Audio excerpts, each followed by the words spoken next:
Hello everyone, how are you doing? This is MD Tech here for another quick tutorial. In today's tutorial, I'm going to show you how to change the wallpaper background on your Chromebook.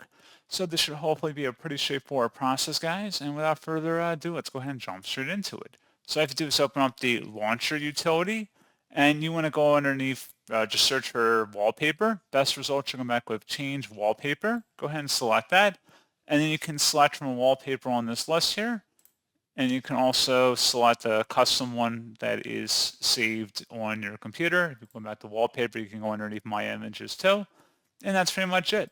So pretty straightforward process, guys. And as always, thank you for watching. I do hope that was able to help you out. And I do look forward to catching you all in the next tutorial.